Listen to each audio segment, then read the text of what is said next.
Hey guys, my name is Annie, and this is a story about me and my mom. To start, you should know that up until January this year, I only knew 3 things about my birth mother. 1, she had given me my name, Annie Grace. 2, I got my honey-colored hair and green eyes from her.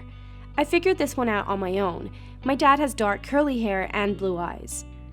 3, she abandoned me when I was only 1 month old, and she left my dad to look after me. Dad never said abandoned, of course. He tried to phrase it as nicely as he could, but honestly, what else do you call it when a mom runs away without her newborn baby and boyfriend, and she has no intention of seeing either of them again? So anyway, for my whole childhood, that was all I knew, and it was all I really needed. After Mom ran away, Dad was lost.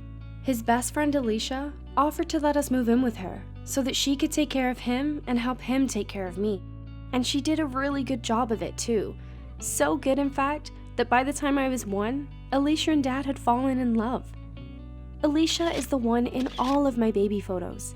In fact, my first word pointing at her was Mama. So you see, I did have a mom. She may not have given birth to me, but she was there for me almost from day 1. With Alicia, my dad's heart healed. They had 2 babies of their own, my twin brothers, Luke and Maddie, who have dark hair and blue eyes, like Dad and Alicia. They never lied to me about who my mother was, which I am super grateful for. Can you imagine how traumatic it would have been to find out Alicia wasn't my mom when I was a teenager, or later? Still, all I knew about my birth mother were those 3 facts, even though I was a very curious kid and always asked for more. That all changed on my 15th birthday. I guess Dad thought I was old enough to handle more information. So he sat me down at our kitchen table with a hot chocolate, whipped cream, and sprinkles on top too. I knew something was up. And then he pulled out a little yellowed photo album. "I know you've been wondering about your birth mother," he said. "And I think it's finally time you saw these. I don't have many pictures of her, but I always held on to these in case you wanted them one day." I took the photo album from him in my shaking hands. The first picture was of a much younger Dad. He was at a party, and he had his arm around a woman who looked just like me. She had smooth, blonde, shoulder-length hair and dimples when she smiled. In the next photo, there was a slight baby bump under her shirt. I looked up at Dad. "We'd only been dating for a few months when your mom got pregnant. You were an accident, but the best kind of accident." I nodded, and suddenly saw the writing next to the photo. It said, "Lisa and Beanie." "Who's Lisa and Beanie?" "Beanie is what I called you before we decided on your name. At the first doctor's appointment, they said you were only the size of a baked bean, and the nickname stuck. And Lisa is your mom's name. Lisa Grace Luckett. I always liked that name. It sounds like a character in a children's book." He sounded sad. I reached out to hold his hand. There were only a couple more photos, mostly of my mom, Lisa Luckett, growing increasingly pregnant. I learned a few more things about her from these photos. She had a huge tattoo of a snake across her shoulders and the back of her neck, and she was really good at painting.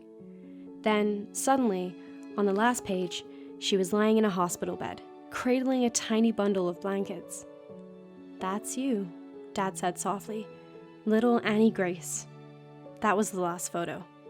"The rest of my photos are all of you. You've seen those already," Dad explained.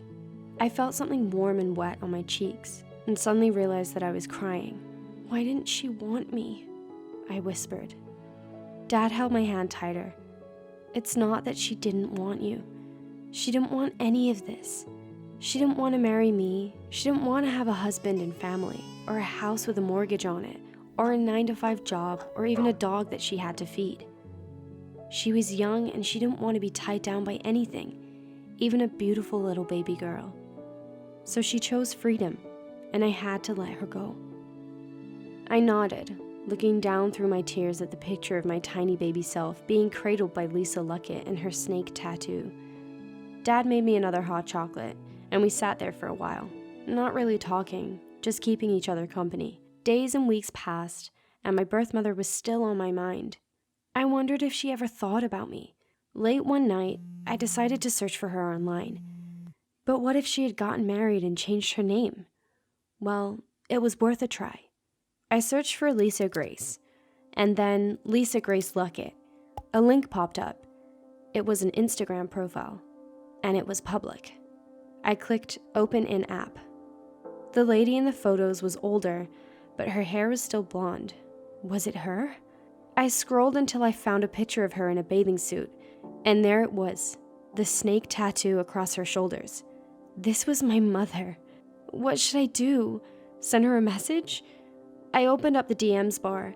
My hands were shaking as I started to type, "Hi, you might not remember me." Delete. "Hello, Mom." Delete. "My name is Annie Grace. I'm 15 years old, and you are my mom."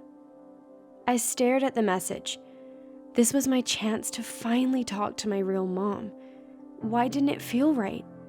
And I started to think, really think, because when I looked back on my childhood, when I thought of Mom, it wasn't Lisa Luckett who I saw in my mind. I saw Alicia and her crazy curly hair, finger painting with me, listening to my boy problems, taking me on mother-daughter dates when we get our nails done and go get sushi, and just talk about everything. Lisa had given birth to me, sure, but she didn't want to be my mom. Alicia hadn't given birth to me, yet she loved me as much as she loved Luke and Manny. Alicia had chosen me. I threw down my phone. I didn't want to message Lisa. I ran downstairs, tears in my eyes, into Dad and Alicia's room. They were watching a movie and looked up at me in surprise as I barreled into Alicia's arms and started crying in her shoulders. "Thank you for being my mom," I sobbed as she stroked my hair. I still think about my birth mother sometimes. When I see a blonde woman with tattoos, I sometimes wonder if it's her, but really, I don't care, and I don't want to know. I think if I reached out to her, I would just get hurt in the end. If she hasn't contacted me in all these years, she's probably not the type of person I would want in my life anyway. It's not like Dad locked me away. We have never moved. She could have found me very easily if she wanted to. My mother made her decisions, and besides, I have my dad and my mom, Alicia, and 2 cute little brothers. We are a whole family, and I don't need anyone else. Now I know a few more facts about my birth mother. 4.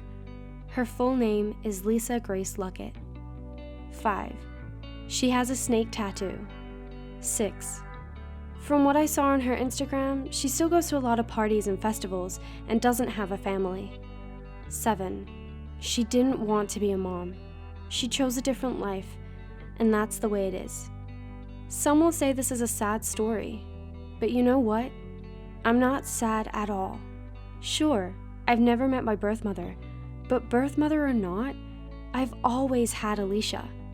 I don't have her hair or her eyes, but I've always had her as a real mom who loves me very much, and that's all anyone can wish for. Do you have any similar stories? Do you have a stepdad or a stepmom who you love very much? Share your story in the comments below. Also, please give this video a like and subscribe to our channel before you go. It helps a lot. Thanks a lot for listening to my story. See you next time.